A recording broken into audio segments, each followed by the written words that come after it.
नमस्कार दोस्तों, मैं मधु। आज की इस वीडियो में हम बात करेंगे लोकसभा चुनाव से पहले ही सीएए लागू हो जाएगा उसके बारे में।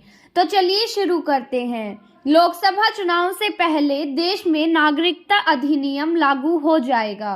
केंद्रीय गृह मंत्री अमित शाह ने शनिवार को दावा किया कि आगामी लोकसभा चुनाव में भारतीय जनता पार्टी भाजपा को 370 सीट एवं उसके नेतृत्व वाले राष्ट्रीय जनतांत्रिक गठबंधन राजग को 400 से अधिक सीट मिलेंगी। इसके साथ ही केंद्र में लगातार तीसरी बार प्रधानमंत्री नरेंद्र मोदी के नेतृत्व वाली सरकार बनेगी। प्रधानमंत्री नरेंद्र मोदी जी के नेतृत्व में आगामी लोकसभा चुनाव में भाजपा को 300 से ज्यादा सीट मिलेंगी, जबकि राजग एनडीए 400 से ज्यादा सीट हासिल करेंगे। आम चुनाव के नतीजे पर कोई संशय की स्थिति नहीं है। यहाँ तक कि कांग्रेस और अन्य विपक्षी दलों को भी एहसास हो गया है कि उन्हें फिर से विपक्ष में बैठना होगा। केंद्रीय गृह मंत्री अमित शाह ने ये बात शनिवार को एक कार्यक्रम के दौरान कही थी।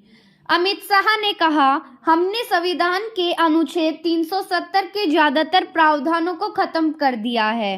पूर्ववर्ती जम्मू कश्मीर राज्य को विशेष दर्जा देता था, इसलिए हमें भरोसा है कि देश के लोग भाजपा को 370 सीटों और एनडीए को 400 से अधिक सीटों का आशीर्वाद देंगे। कार्यक्रम के दौरान उनसे राष्ट्रीय लोकदल रालोद, शिरोमणि अकाली दल संयुद और कुछ अन्य क्षेत्रीय दलों के राष्ट्रीय जनतांत्रिक गठबंधन एनडीए में शामिल होने की संभावना के बारे में पूछा गया। इस पर गृह मंत्री ने कहा, भारतीय जनता पार्टी भाजपा परिवार नियोजन में भरोसा करती है, लेकिन राजनीति में नहीं। सियाद के बारे में पूछे जाने पर उन्होंने कहा, बातचीत चल रही है, लेकिन अभी कुछ भी तय नहीं हुआ है। उन्होंने कहा, 2024 का चुनाव एनडीए और विपक्षी गठबंधन के बीच नहीं होगा, बल्कि विकास और केवल नारे देने वालों के बीच में होगा। कांग्रेस नेता राहुल गांधी की भारत जोड़ो न्याय यात्रा पर उन्होंने कहा, नेहरू गांधी परिवार के वारिस को इस तरह के मार्च के साथ आगे बढ़ने का कोई अधिकार नहीं है, क्योंकि 1947 में देश के विभाजन के लिए उनकी पार्टी जिम्मेदार थी।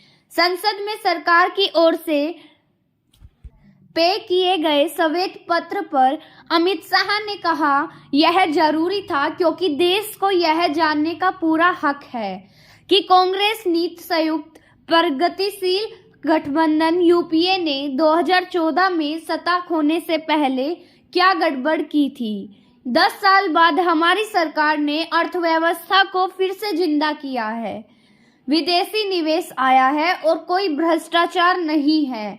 इसलिए श्वेत पत्र प्रकाशित करने को यह सही समय है। नागरिकता अधिनियम पर अमित शाह ने कहा कि चुनाव से पहले इसे लेकर अधिसूचना आ जाएगी।